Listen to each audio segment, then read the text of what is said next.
She was pregnant, abandoned, and living under her cruel stepmother's roof. But when she was forced to marry a man who lived on the street, she never imagined he was hiding billions. This is the story of a young girl who was forced to marry a poor man living in the street unknowingly to everyone that he was a secret billionaire. Please like, subscribe, and turn on the bell notification icon so that you will be the first to be notified each time I post new stories. Amara sat quietly by the kitchen sink, rubbing her growing belly. At just 19, she had no mother, no father, and now, no future. Her stepmother, Auntie Rose, had never hidden her hatred. "You think because you're pregnant, you can sit around like Queen of Sheba?" She barked from across the room. Amara didn't answer. Talking back always made things worse. Her father had died the year before in a car accident on the Third Mainland Bridge. Her mother had died years before that. Now, she was left with Auntie Rose, who only fed her enough to stay alive. The baby inside her was from a mistake, a boy she loved, who vanished once he found out she was pregnant. No calls, no texts, just silence. That night, Auntie Rose dragged Amara into the sitting room. "You're a disgrace," she spat.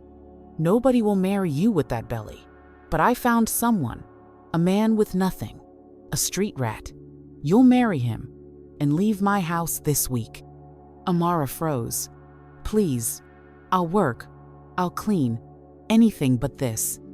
But Auntie Rose raised her hand. "You either marry him or I'll throw you out tonight." Tears streamed down Amara's face. She didn't know the man, but she knew the streets of Lagos were not kind to pregnant girls. The next morning, Amara sat beside her so-called husband-to-be on a plastic bench outside the local registry. His name was Jide. He wore old slippers, torn jeans, and a shirt with more holes than buttons. He barely looked at her. She didn't blame him. Auntie Rose stood behind them, smiling with fake joy. "This is a blessing," she lied to the court official. "My daughter has finally found love." Amara wanted to scream, but she said nothing. Jide said nothing too. The official finished the paperwork quickly. In less than 10 minutes, Amara was now Amara Jide married to a man she knew nothing about. When they left the registry, Auntie Rose handed Jide a black nylon bag. "Take her far. Don't come back here." Jide nodded once. Then he turned to Amara. "Let's go." She followed him, unsure where they were going. They walked for a long time, past kiosks, past Danfo buses, past places she had never been. Finally, they reached a small abandoned building. It was broken, quiet, and lonely. "This is home," Jide said, no emotion in his voice. Amara looked around, heartbroken. She was pregnant, now married, and she was sleeping in a place with no roof, no light, and no bed. But what she didn't know was Jide wasn't who he appeared to be. Not at all. Amara didn't sleep that night. She sat on the cold cement floor, wrapping her arms around her belly to stay warm. Jide had given her his only wrapper, laying it gently over her before walking to the corner to sleep alone. "You don't have to be kind," she whispered in the dark. "This marriage isn't real." "I know," he said simply. For days, Jide didn't talk much, but he made sure she ate something bringing food he found or earned. It wasn't much, sometimes just puff-puff or bread, but it was more than Auntie Rose ever gave her. One morning, Amara watched him walk away again before sunrise. Curiosity filled her. Where did he go every day? He always came back with food, but no money in hand. No one ever harassed him, and the Agboros on the street respected him too much for a homeless man. That evening, when he returned with a car and pap, she asked, "How do you get all this?" He shrugged. "I hustle, like everyone else." "You could have refused to marry me," she said. Jide stared at her for a long second. "And leave you at the mercy of that woman?" Amara blinked. That was the first time he sounded like he cared. Her heart warmed, just a little. One day, Jide left early again. But this time, something unexpected happened. A tall man in a sharp suit showed up near their shelter. asking around. Amara hid behind the broken wall as he spoke to a boy nearby. "Have you seen Jide around here?" the man asked. "Which one?" the boy said. "Plenty Jide Day, hero." "This one," the man said, pulling out a photo. Amara strained to see the photo, but the boy shook his head. "I no sabi am." The man sighed. "Tell him Felix from the Foundation is looking for him. His file has been approved. Tell him he's running out of time." Foundation? Approved? File? Amara's heart beat fast. She waited until the man left and then rushed back into the building, her head spinning. What file? What foundation? Jide had never mentioned anything. When he came back that evening, dusty and sweaty, she looked him in the eye. "Who is Felix?" Jide froze. "You're not just a street boy, are you?" He sighed, dropping the nylon bag. "Eat first, then I'll tell you everything." Amara stared at him. She didn't know what was coming next, but something deep inside her told her life was about to change. Drastically.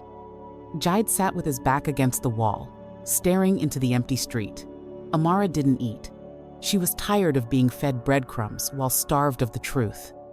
She sat across from him, eyes sharp, voice firm. "Who are you really, Jide?" He rubbed his hands together slowly, then looked up at her. "My full name is Jidenna Aluko. My father was Chief Emeka Alukun, of the wealthiest men in Abuja. He died last year." Amara's eyes widened. "Then what are you doing here?" Jide chuckled bitterly. "That's a long story. But the short version? I left it all behind. The lies, the corruption, the fake family. I wanted to live like a normal man for once. To find someone who could love me for who I am, not what I have." Amara stared at him like he'd grown two heads. "So, you're a billionaire?" "I'm the only heir to over 30 companies, multiple estates, and a foundation my father left behind. But I never signed the documents to claim it all. Felix is my late dad's lawyer. He's been trying to get me to come back." She couldn't breathe for a moment. Her heart thumped hard. The man Auntie Rose forced her to marry, the man she pitied, was richer than she could ever imagine. "You let me suffer. You made me live here. Hungry.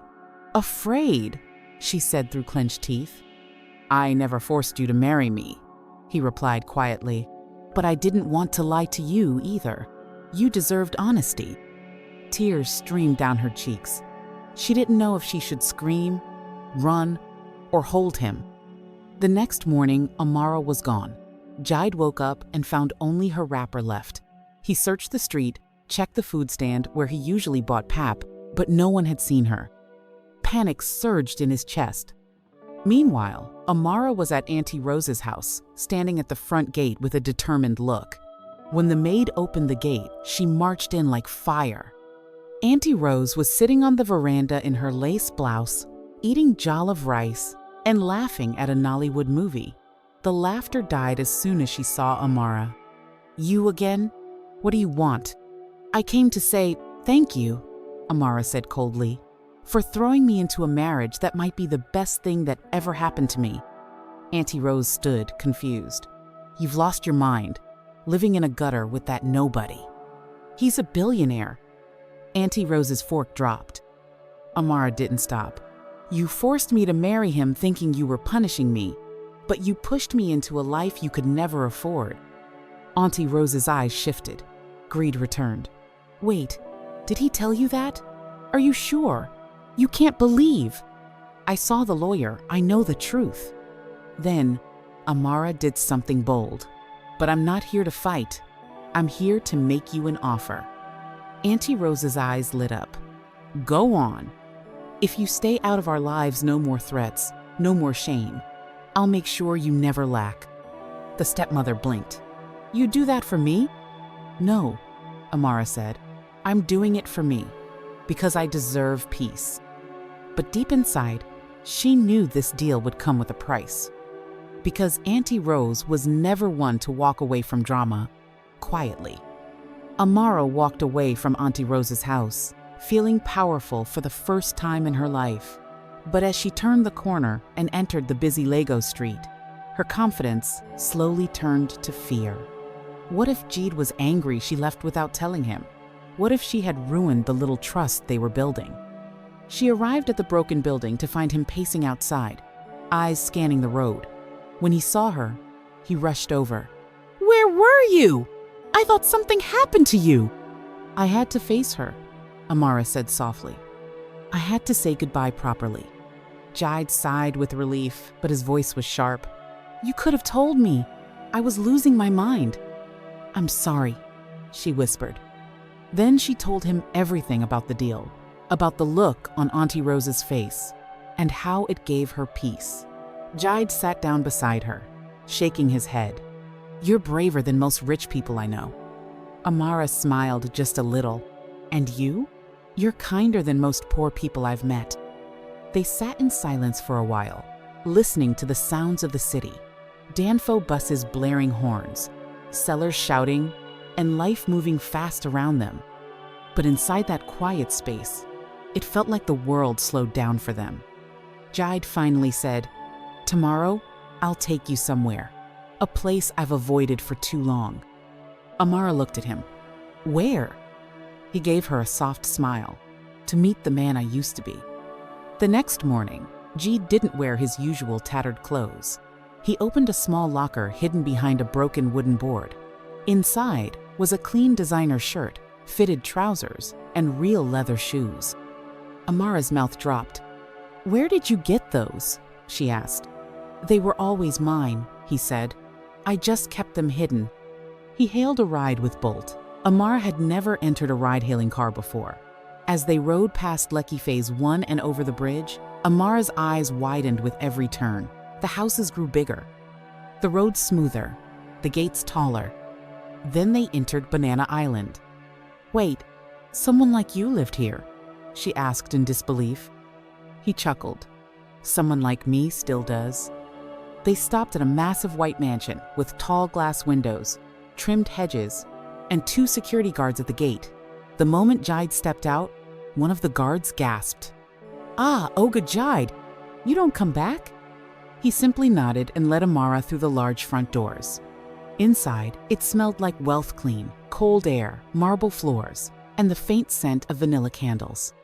They walked into a room where a well-dressed man was on the phone. He turned and froze. "Jeed," the man said. "You came back?" "Hello, Felix," Jeed replied. Amara stood still, overwhelmed. This was real. Everything he said was true. Felix nodded, grabbing a folder from the table. "It's all ready. 1 signature and it's yours. The companies, the houses, the inheritance." Jide looked at Amara, then back at Felix. "I'm ready now," he said. And with 1 signature, everything changed. But not all change brings peace.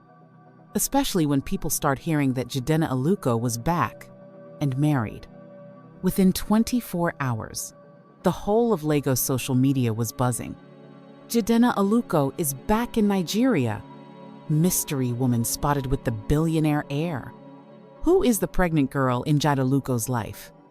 Amara sat frozen on the edge of the giant sofa in Jide's Banana Island living room, staring at her face all over the blogs. She looked tired, her belly round, her eyes unsure. The captions didn't help either. "Pregnant street girl marries billionaire heir. Gold digger or real love?" Jide snatched the phone from her hands. "Don't read that nonsense," he said sharply. "It's garbage." But the words were already stuck in her chest like thorns. She turned to him. "Is this how life is now? Every move we make, people will twist it?" He held her hand gently. "Only if we let them." Felix walked in with concern on his face. "You two need to lay low. These stories are spreading too fast. The board is already questioning your return, and your stepmother, she's giving interviews." Amara's jaw dropped. "Interviews?" Felix nodded. "She's claiming she raised you, funded your education, and made sacrifices. That woman did none of those things." "I know, but the internet doesn't." Jide stood up. "Felix, release the real story, every detail, from the orphanage records to her pregnancy abandonment. Let them see who she truly is." Felix hesitated. "That might ruin her." Amara's voice was cold now. She never cared about ruining me. Let her taste it too. And just like that, the war of truth began. Amara was lying in bed when the call came. Felix picked up first. Yes, she's here. Then he covered the receiver. It's her, your stepmother. She's at the gate. She says she wants to apologize. Amara's heart stopped. Let her in.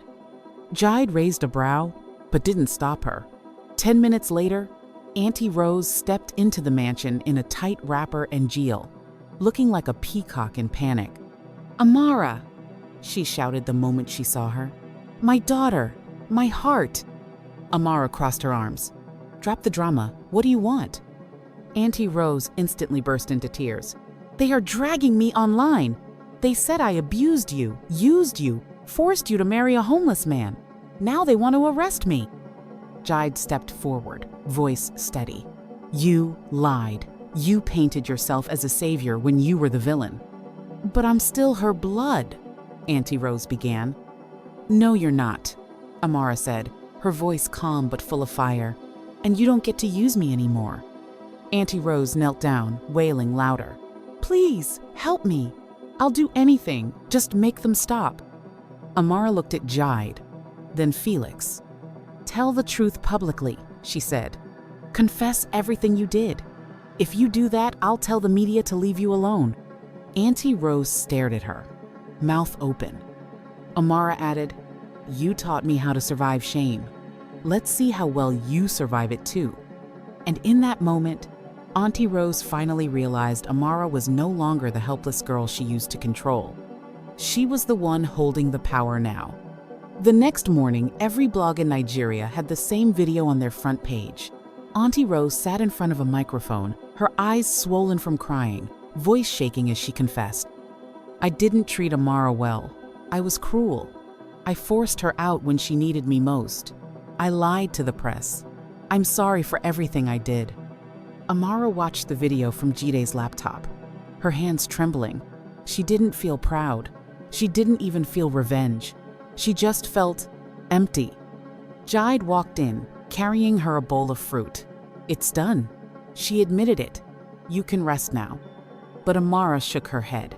The pain doesn't just disappear because the truth is out. He sat beside her. I know. Suddenly, a message popped up on the screen. It was an email. Subject: DNA result urgent. Amara blinked. What is this? Jide clicked it open and scrolled down. Results: 99.9% match, biological father confirmed. Chief Emeka Alugo. Amara's breath caught in her throat. She turned to Jide slowly. What does this mean? He stared at the screen, just as shocked. It means my father was your father too. Amara felt the world spin. So we're related? Jide immediately stood up. No, this doesn't make sense. I need to speak to Felix. Amara backed away from him, panic rising. I married you. I'm carrying your child. Don't jump to conclusions, he said quickly. We'll sort this out. Something is off. But Amara was already shaking, tears in her eyes. Everything was finally going right. Now this? Jide held her shoulders. No matter what this says, we'll get to the truth. I promise. But deep down, even he was scared. What if the truth broke them both? Felix arrived at the mansion within the hour, carrying a thick brown envelope. There's something I've been keeping, he admitted, eyes heavy. I didn't think it mattered, but now I think it does. Inside the envelope were old letters, some written by Chief Emeka, some from a woman named Anita Eze Amara's mother. Jide and Amara sat side by side as Felix explained. Years ago, Chief Emeka had an affair with Anita. She got pregnant, but left him when he refused to leave his wife. That child was you, Amara. But your mother never told him she kept the baby. Amara's heart pounded. Jide flipped through the letters, scanning quickly. Then he stopped at one dated just 3 months before Chief Emeka's death. I know I have a daughter. I want to find her. My heart can't carry this secret to the grave. I must make it right. Amara broke down in tears. He wanted to find me. Felix nodded. And he did. Right before he died, he added your name to the foundation records. But he didn't tell Jide. He thought it would be easier to bring you in gently. Jide leaned forward. So we're siblings? Felix shook his head. No, you're half-siblings, but not by blood. Chief Emeka adopted Jide after his real parents died. Legally, he was Jide's father, but not biologically. Amara stared at Jide, tears still running down her face. So, we're not related?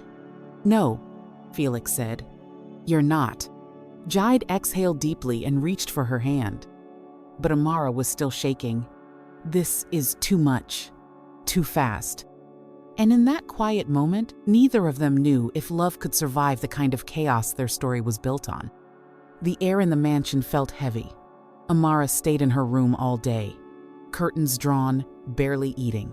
She couldn't stop thinking about Ethau close. She came to breaking down over a misunderstanding.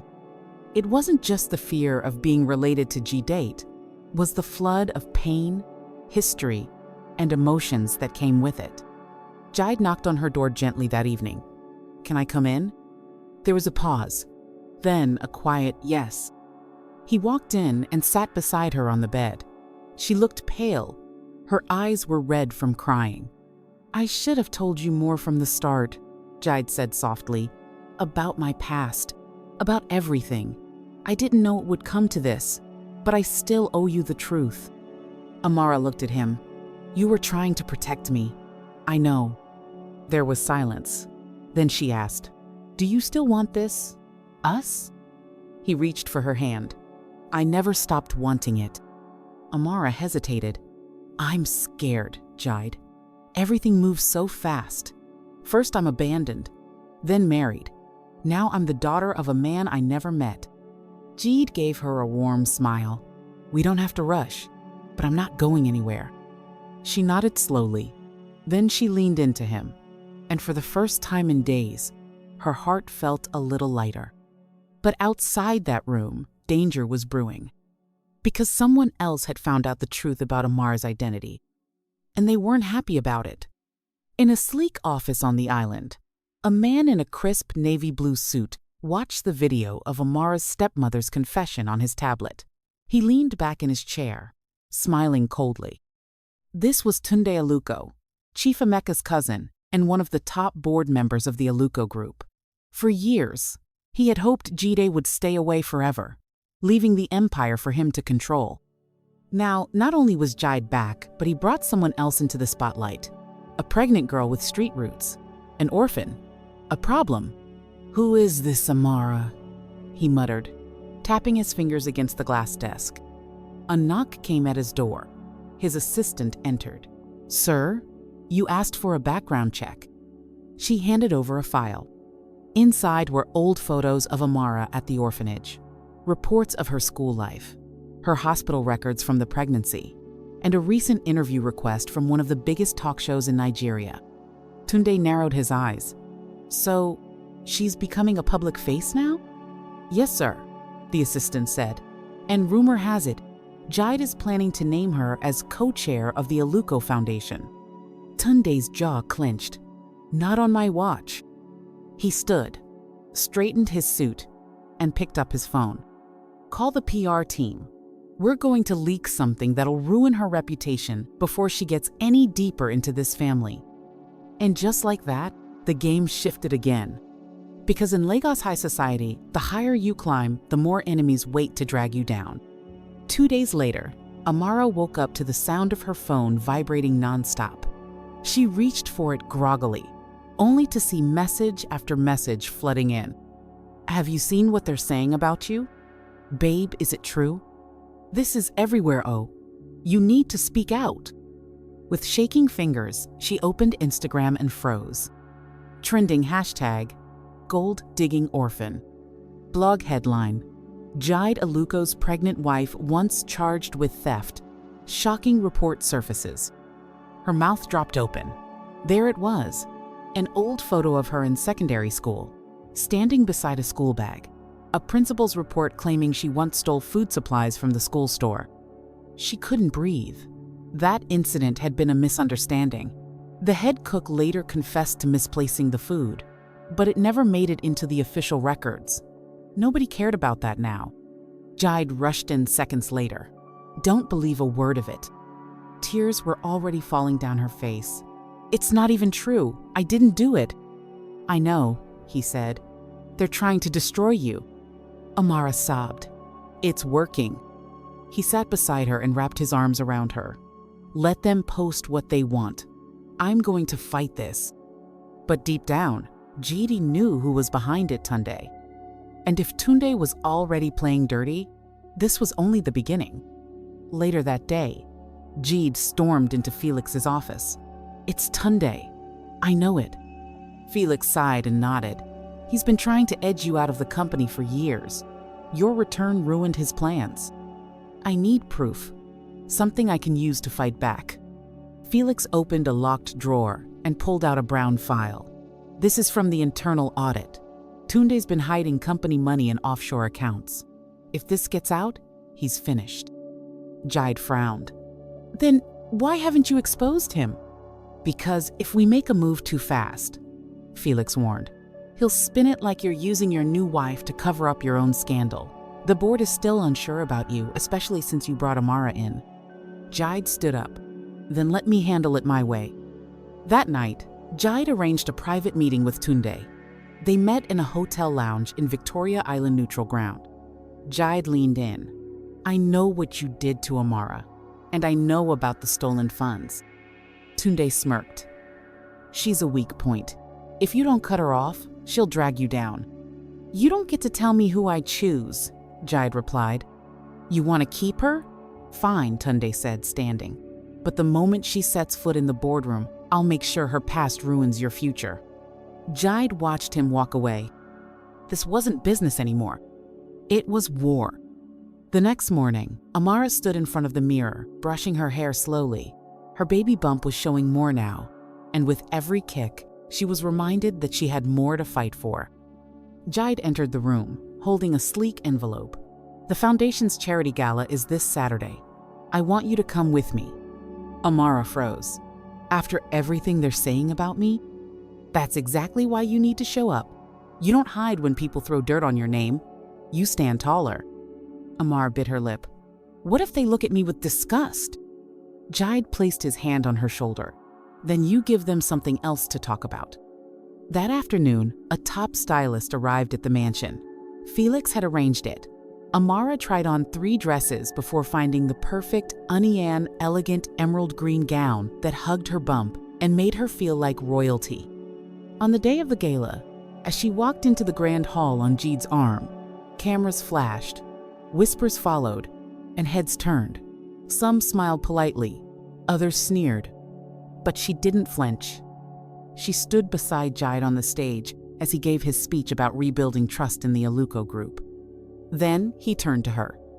And this woman, my wife, is not only carrying my child, but she is also the strongest person I know, and soon she'll be co-chair of our foundation.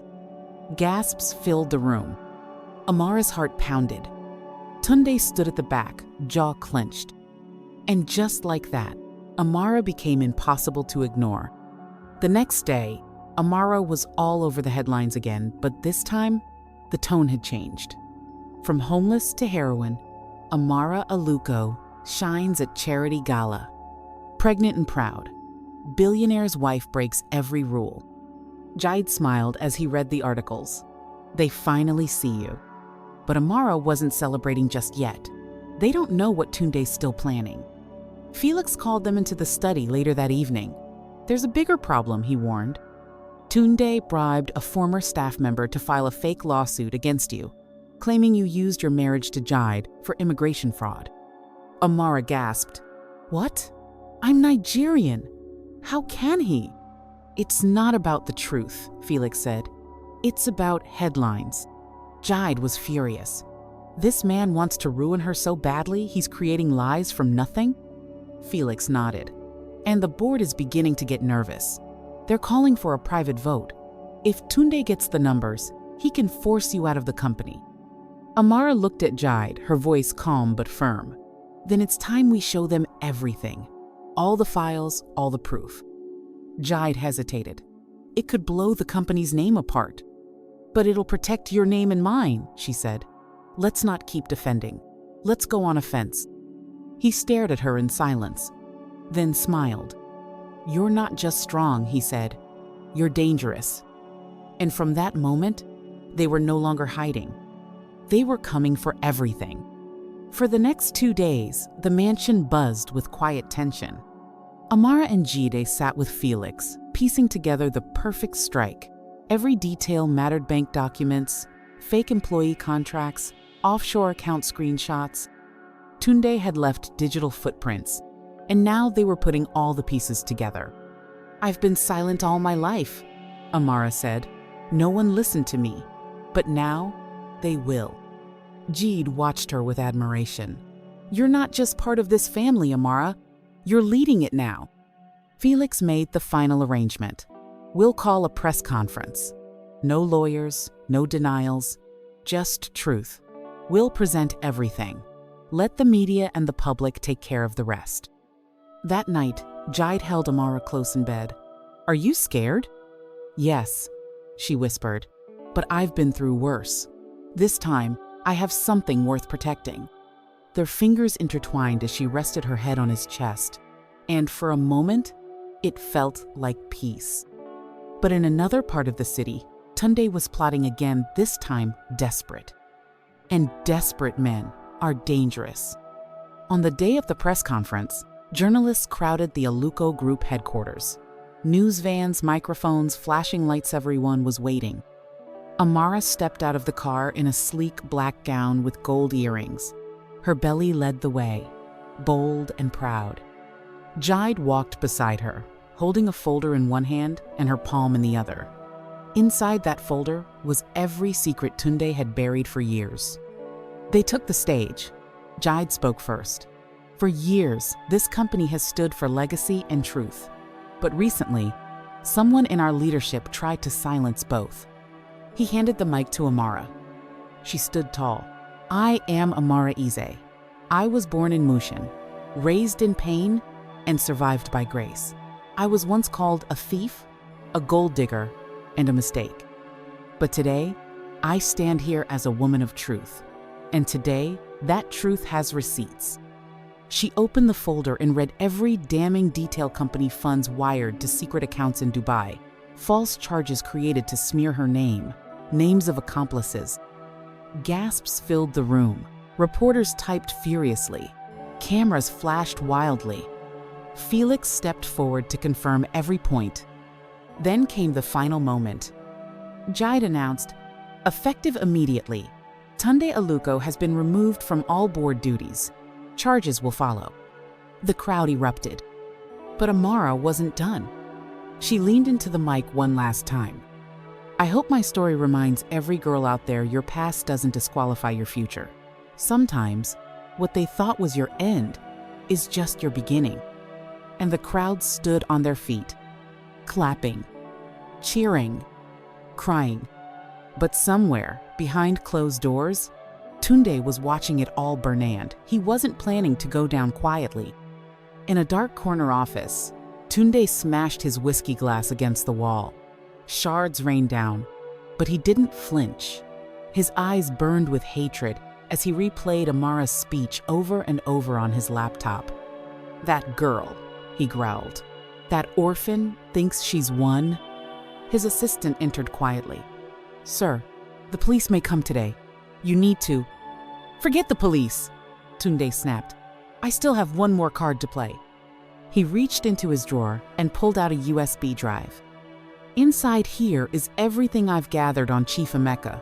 Secrets even Jide doesn't know. Affairs, land fraud, hidden accounts. If I go down, I'm taking the Aluko name with me. The assistant looked uneasy. Sir, if you leak that, it's either their legacy or mine. I'll destroy the name Jide's trying to protect. Tunde called a blogger known for publishing scandals without proof. I have a story, he said, and if you release it in the next hour, I'll double your payment. As the blogger clicked on the files, Tunde smiled.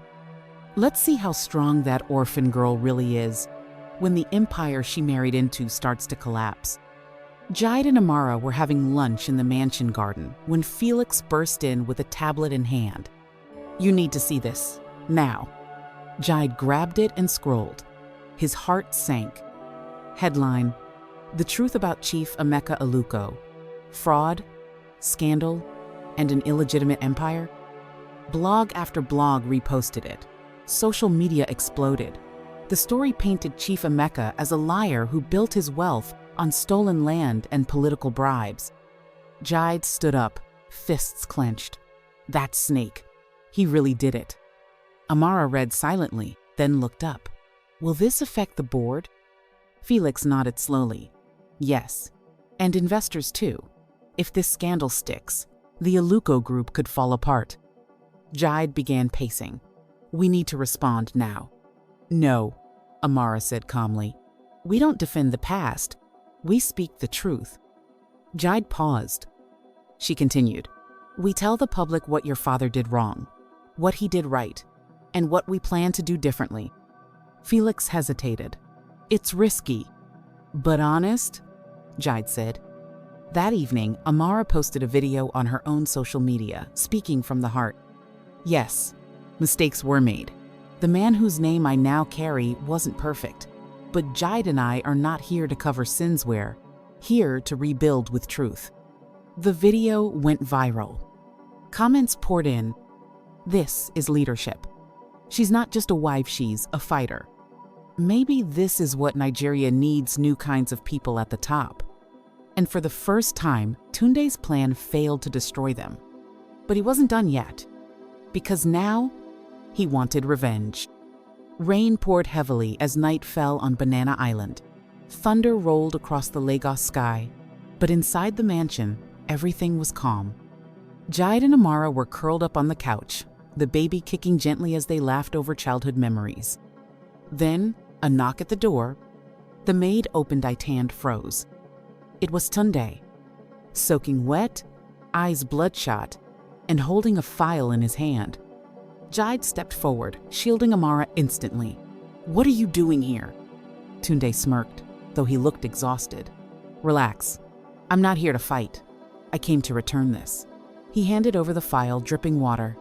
What is it? Jide asked. Everything I stole. Passwords, property deeds, fake contracts, all of it. It's yours now. I'm done. Amara stared at him, unsure whether to believe it. Tunde's voice softened. I lost.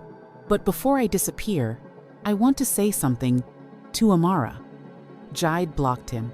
She doesn't need anything from you. But Amara touched his arm. Let him speak. Tunde looked at her, his pride shattered. You're stronger than I thought.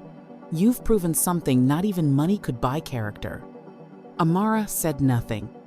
I hope your child grows up knowing they came from a mother who faced giants and didn't blink. And with that, he walked back into the storm. Jide closed the door.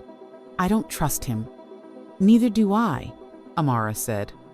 But sometimes the devil comes to apologize when his power fails. They both knew this might be the end of Tunde's chapter, or the start of another storm. Weeks passed. The scandal cooled. Investors returned. The board held a vote. Jide remained CEO, and Amara was officially named co-chair of the Aluko Foundation. One morning, Amara stood before a room of young girls, from the slums, girls who had been abandoned, abused, ignored.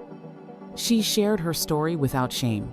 I was once like you, no family, no future, pregnant and afraid, but I kept standing. Not because I was brave, but because I had no choice. The room was silent. Some girls were already crying.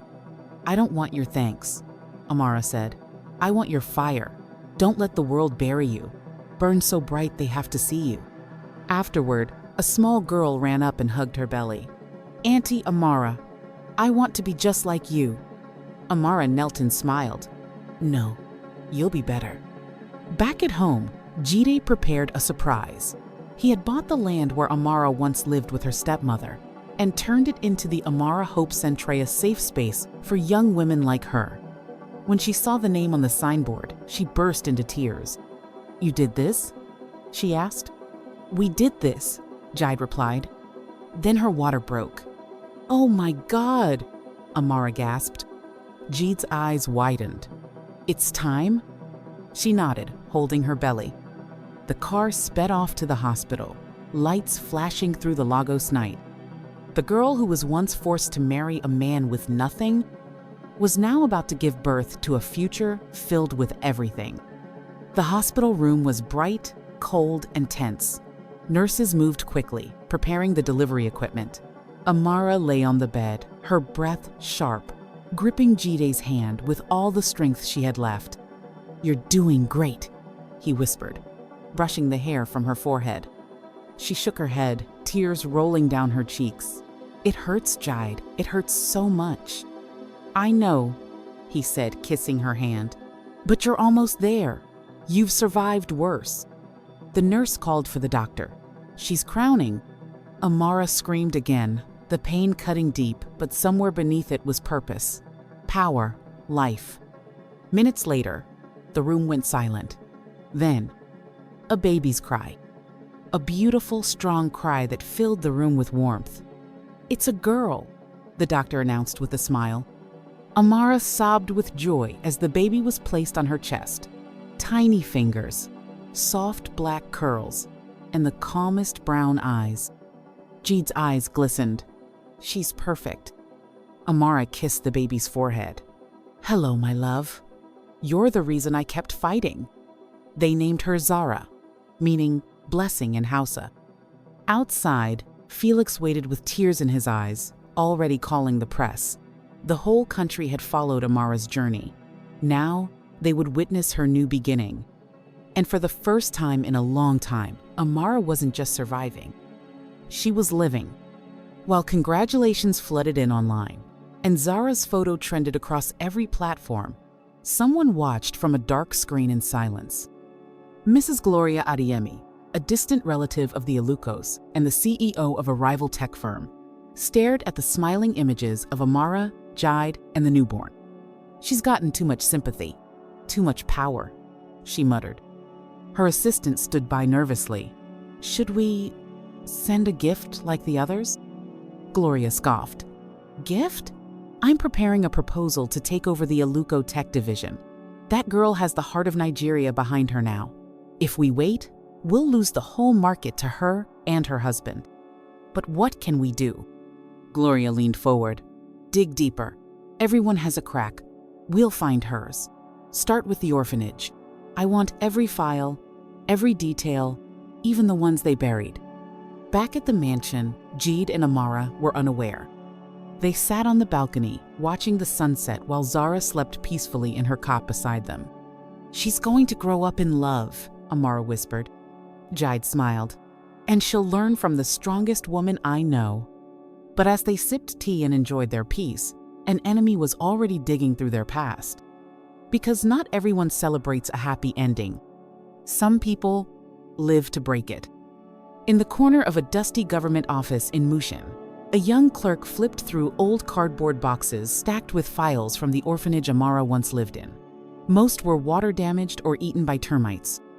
But tucked between two envelopes was one labeled, "Ize Amara, Confidential." The clerk placed a call. "Madam Gloria, I found something." Later that night, Gloria's assistant placed the file on her glass desk. She opened it slowly. There it was, a report claiming Amara once ran away from the orphanage after being suspected of fighting another child and injuring them. The incident was never confirmed, but it was noted in her file. Then came another slipe-a-closed police case, involving a missing wristwatch from a donor. Again, no charges, but the stain remained. Gloria smiled coldly. "She looks clean now, but her past is messy." Her assistant hesitated. "But madam, those things were never proven." "It doesn't matter," Gloria snapped. "In public opinion, suggestion is as loud as truth." She emailed a journalist under a fake identity, attaching copies of the files. Then she sat back, confident. Amara's image would crack. And once it did, everything she built could collapse, especially with the foundation's major funding vote just a week away. The next morning, Amara woke up to Jide pacing the hallway. He held his phone in his hand, eyes blazing. "What's going on?" she asked, picking Zara up from her cot. He turned the screen to her. Headline: New Mother, Old Scandals, Shocking Files from Amara's Orphan Past Leak Online. There were photos of the old documents, grainy and unclear, but twisted enough to cause doubt. Social media was ablaze. Did she attack a child? Why was this hidden before now? How can someone with this history lead a charity for children? Amara stared at the screen in silence, her heart sinking. "I didn't do those things," she whispered. "I was blamed. I was just a kid." Jide wrapped his arms around her. "We know the truth, and the people who matter will know it too." Felix called moments later. This was strategic. They released it a week before your foundation's government partnership vote. If the public turns against you, we lose everything. Amara stood still for a moment. Then she handed Zara to the nanny, wiped her face, and turned to Jide. "I'm not going to hide," she said. "Call a press interview. Tonight, I'll tell my story myself." "You sure?" Jide asked. She nodded. "They want to shame me with my past? I'll take back the narrative. Every scar, every mistake, every fight." And when she stepped in front of the camera hours later, the world would see not just a wife, but a warrior. The studio lights were hot, the cameras lined up, and social media was already buzzing with anticipation. Amara sat calmly in a white blouse and navy skirt, her hair pulled back, no jewelry, just truth. The interviewer, a well-known Lagos journalist, began gently but didn't waste time. "Amara Aluko, did you once fight another child in the orphanage?" Amara nodded. "Yes, I did fight, but not the way they made it sound." The room leaned in. "I was 12. The girl I fought had slapped my little sister, another orphan who used to cry herself to sleep every night. I took the blame to protect her. The staff didn't care to hear why. They just marked me as violent." The interviewer looked surprised. "And the stolen wristwatch?" "I found it under a bunk bed and returned it. But because I lived in silence and didn't have anyone to defend me, I was already labeled. That's what happens to girls like me. We survive, and they still call us criminals." Her voice didn't crack. It carried strength, pain, and pride. "Everything I've done since then has been to prove that my past doesn't define me. I'm not perfect, but I've earned my place, and I will not let shame win again." The interviewer paused. "What would you say to the people trying to silence you now?" Amara looked straight into the camera. "I'd say, you're too late. I already know who I am." By the time the interview ended, Twitter, Instagram, and TikTok were flooded with support. "I Stand with Amara" trended for the next 48 hours. And Gloria? She watched the video from her office, furious, because somehow the girl she tried to bury had bloomed again. Back at the mansion, Jide waited anxiously with Felix. "She's killing it," Felix said, refreshing his phone. "Every minute, more people are posting in support. Even government officials are tweeting their respect." Jide smiled, pride filling his chest. "I knew she could do it." Amara walked in minutes later, exhausted but glowing. "You were incredible," Jide said, hugging her tightly. Felix's phone rang. He picked up. "Yes? Really? Okay. Thank you." He hung up with a grin. That was the governor's office. "Your foundation just got approved for the full grant. You'll be running the biggest girls' empowerment program in Lagos." Amara's mouth dropped. "Are you serious?" "You did it," Felix said. But before the celebration could begin, the doorbell rang again. This time, it was a legal courier. He handed Amara a white envelope. She opened it slowly. Inside was a lawsuit filed by Gloria Adeyemi, claiming defamation and damage to her business reputation due to Amara's interview. Jide snatched the paper. "She's insane." Amara stood still, calm. No, she's scared. She knows the people believe in me now. Jeed looked at her with awe. You're not just a wife or a mother anymore, he said. You're a movement. Amara smiled, holding Zara in one arm, the lawsuit in the other. Then let's keep moving. The courtroom was packed. Bloggers, journalists, influencers, and high-profile Lagos elites filled every seat. Gloria Adeyemi sat on one side with her legal team, face stiff and proud.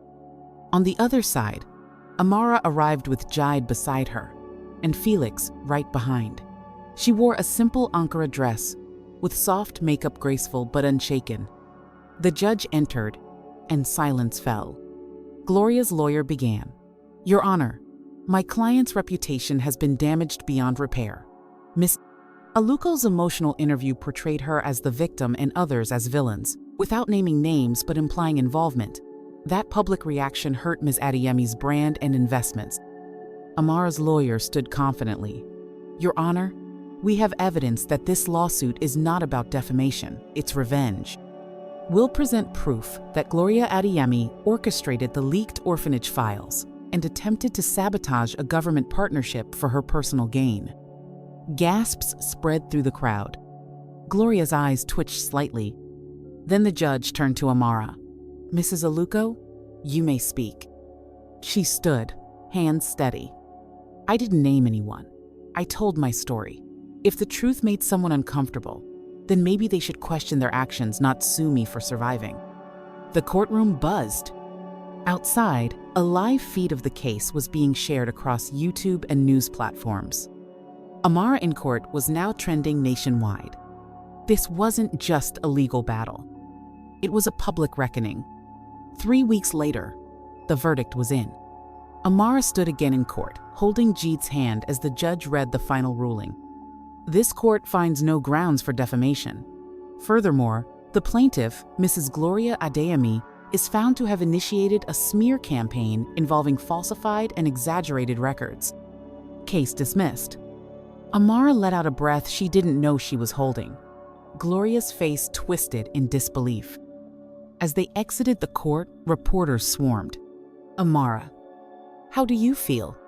What will you do next? Any message to other women going through what you did? Amara held Zara in her arms as she looked into the cameras and smiled. I feel free, and I want every girl watching to know your story is yours to own. Don't let anyone use your past to silence your future. That night, back at home, a celebration was held in the garden. Family, friends, the foundation team, laughter, music, and dancing filled the air. Jide lifted a glass. To the woman who was thrown out, forced into a fake marriage, called a nobody, but rose to become a mother, a leader, and the heart of this family. Everyone clapped and cheered. Amara stood up with a soft laugh. To the man who married me when I had nothing and gave me everything that matters. They kissed under the string lights, Zara giggling in a nanny's arms nearby. And as the music played on, the girl who was once abandoned found her place in the world. Not by luck, but by fire, faith in herself, and love that refused to break. Weeks passed. The spotlight dimmed a bit, but Amara's impact didn't. One morning, while Jeed was in a meeting, she drove to a quiet part of Surulere with Zara strapped to her chest. A small plot of land sat fenced and clean, with construction workers beginning to pour cement. The site engineer walked up to her. Madam Amara, good morning. We're just about to start the foundation. Amara smiled. Good.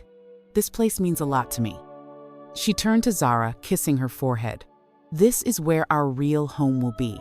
Not because it's fancy, but because we built it from scratch, like everything else. This wasn't another mansion. It was a 4-bedroom duplex with a library, a reading room for girls from poor homes, and a mini counseling center.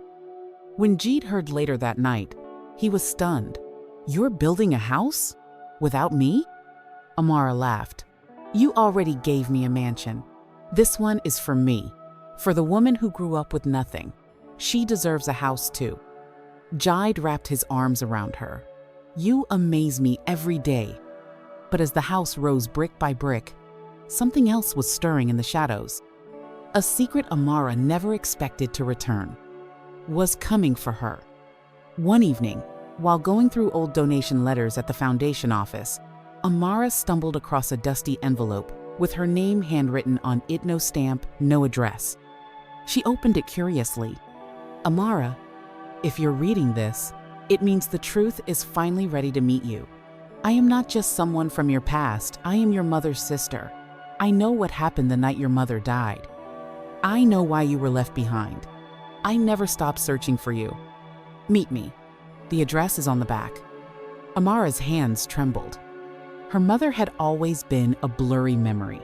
The sound of her voice, her scent, the way she braided her hair, it all faded long ago. Could this be real? She showed it to Felix, who had helped her through almost everything. "This handwriting," he said, scanning it. "It looks familiar. She's not lying." Jide walked in just as she whispered, "Do I go?" His face was concerned. It could be a trick. Amara nodded slowly. Or it could be the last piece of my story. She looked down at Zara. "My child deserves to know where I came from, even if it hurts." And so, a new journey was about to begin, not to escape her past this time, but to face it. The next day, Amara dressed simple jeans, a plain top, and no security. Jide insisted on driving her, but she told him gently, "I need to do this on my own." She arrived at a quiet, weathered bungalow in Ajagunle. The street was calm. Dogs barked in the distance, children played nearby, and the smell of akara filled the air. She took a deep breath and knocked. The door opened slowly. An elderly woman, maybe in her late 50s, stood in the doorway. Her eyes were soft, lips trembling. "Amara?" Amara nodded. The woman covered her mouth and started crying. "You look just like your mother." Tears welled up in Amara's eyes too. "Are you really her sister?"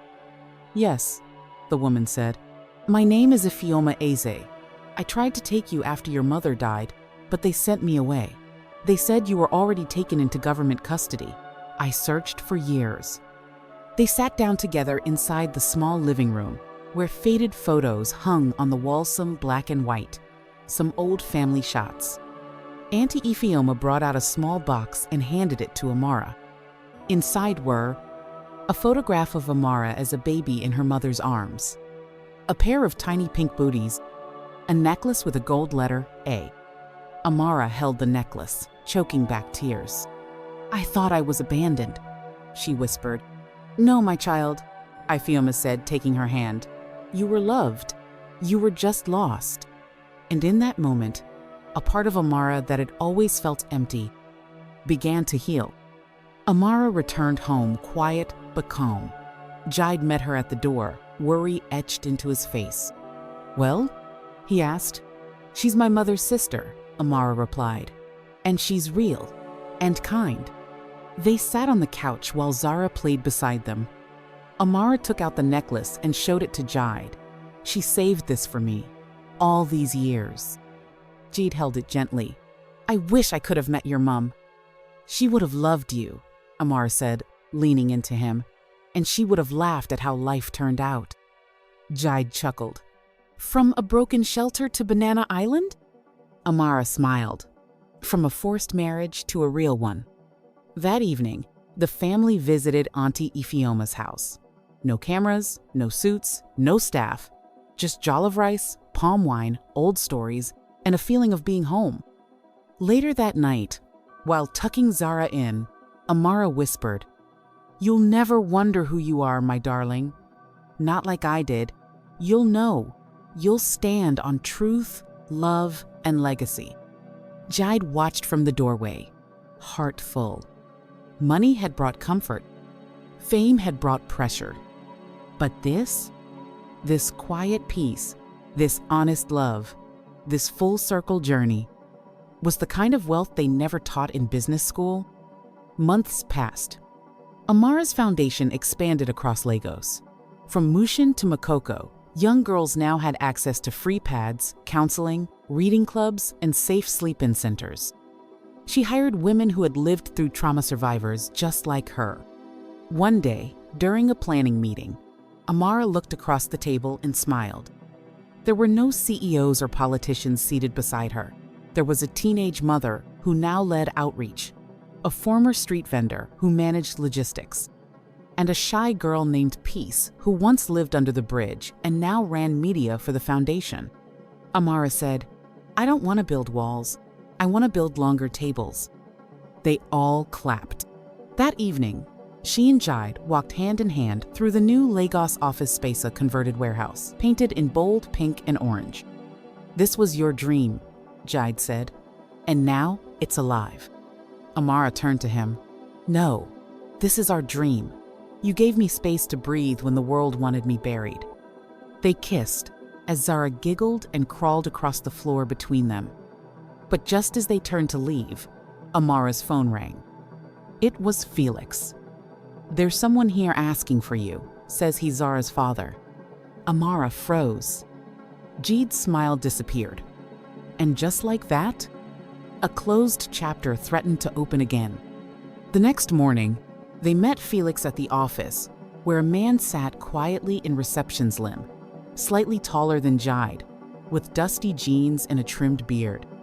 When he looked up, Amara gasped. It was Dapo, the man who got her pregnant, the boy who vanished, the one who left her to face shame and hunger alone. He stood up slowly. "Amara?" Jide's fists tightened, but Amara raised her hand. "Let me handle it." They stepped into a quiet meeting room. "You have no right to be here," she said, voice steady. "I know," Dapo replied, staring at the floor. "I've been watching. I saw the interviews, the baby. I didn't come to take her. I just wanted to say, I'm sorry." Amara crossed her arms. "You disappeared. You blocked me.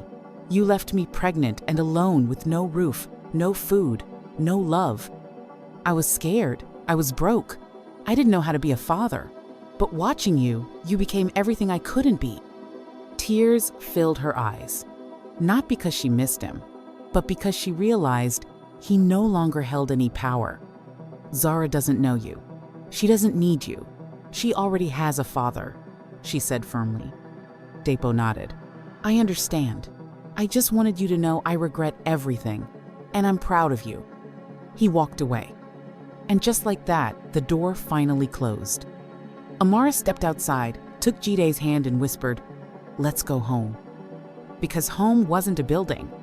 It was a choice. A promise. A peace. It was Zara's first birthday. The mansion gardens sparkled with lights and balloons. Children ran around in custom Ankara outfits, and the smell of jollof rice filled the air. Amara stood at the center, wearing a bright yellow dress, holding Zara, who now had her first tiny ponytail tied with pink ribbon. Jide stepped onto the small wooden stage and tapped the mic. "Exactly 1 year ago," he began, "a little girl entered the world. But she didn't just bring life, Shay. Brought healing, laughter, and a second chance." Amara joined him, voice steady. "Zara is not just our daughter. She's proof that broken stories can have beautiful chapters." Applause filled the yard. Among the guests were girls from Amara's foundation, former staff from the orphanage, and even Auntie Ifioma, who now lived closer and helped babysit when Amara had meetings. After the party, Amara walked to the back of the garden where the night was quiet. She looked up at the stars and whispered, "Mama, we made it." From where she stood, she could see everything: Zara crawling through confetti, Jide dancing with children, Peace helping clean up. This was her legacy. Not just survival, but rebuilding. A year later, Amara stood before a massive crowd at the National Leadership Summit. She had just been honored as one of the top 100 most influential Nigerians under 35. As she stepped up to the microphone, she paused. Then she began. "My name is Amara Ezealuko. I was once an orphan, a street girl, a dropout, a pregnant teenager, a girl nobody wanted to help. They said I was a burden, a mistake. The room was silent. But here's what they didn't see. I was also brave. I was soft, but not weak. I was loud with purpose, even when life tried to silence me. She took a deep breath. I stand here not because of money or luck. I stand here because someone gave me a chance, and then I gave myself permission to grow. If you're watching this and you feel like nothing, remember me. I was a girl forced into a fake marriage, and I built a real empire. Tears streamed down faces in the audience. At the back of the hall, Jide clapped with pride, holding Zara on his lap. And so, in a world that once refused to make space for her, Amara didn't just find her place. She created it, and left the door wide open for others to walk through, because her name was Amara, and Amara meant grace. The end.